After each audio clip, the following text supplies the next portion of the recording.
Bismillahirrahmanirrahim. Assalamualaikum warahmatullahi wabarakatuh. Awalan, hayya nashkuru syukran jazila ilallahi ta'ala ala ni'amihi mawfuratin alaina hatta nastati'a an najtami'a fi hazal makani mubarak. Sanian, salatan wa salama ala habibina wa syaf'ina Muhammadin sallallahu alaihi wasallam allazi qad hammalan nasa minaz zulumati ilan nur bid-dinil Islam. Hadirnya saya di sini untuk menyampaikan kultum yang bermanfaat untuk kalian semua, yaitu kultum yang berjudul Tobat yang diterima. Sebelum kita lanjut, saya mau bertanya dulu nih sama kalian. Jadi, apakah kalian tahu bahwa tobat apa saja sih yang diterima dan tobat apa saja sih yang tidak diterima?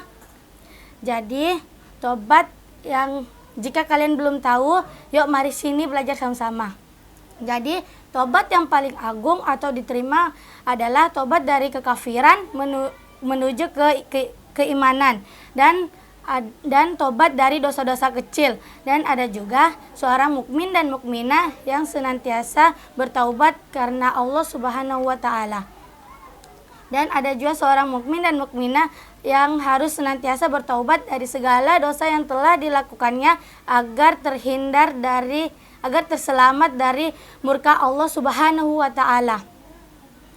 Dan Allah akan menerima tobat seorang hamba apabila hamba tersebut melakukan tobat secara penuh hati karena Allah dan meninggalkan segala dosa dan kesalahannya.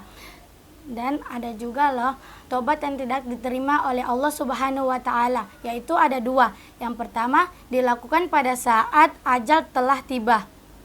Ya, yang dimaksud ada seorang hamba yang bertaubat tetapi secara terpaksa dan tidak ikhlas karena Allah. Dan di saat itu ajal telah sampai di depan mata. Oleh karena itu Allah tidak akan menerima tobatnya. Yang kedua dilakukan pada saat matahari terbit dari arah barat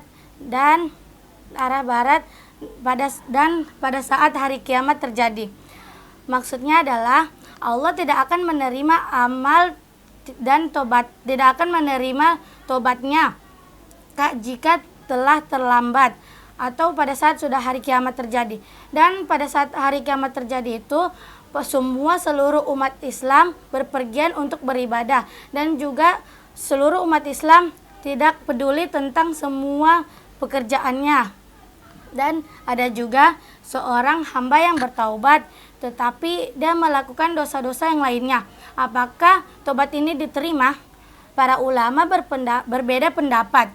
Ulama lainnya berkata bahwa tobatnya sah, tetapi tobat yang tidak ditobatinya tetap akan berdosa.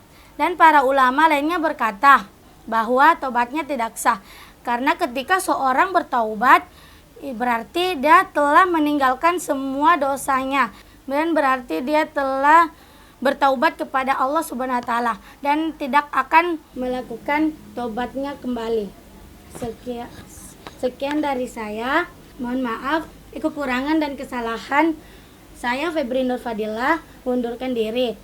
Nun wal qalami wa mayasturun. Assalamualaikum warahmatullahi wabarakatuh.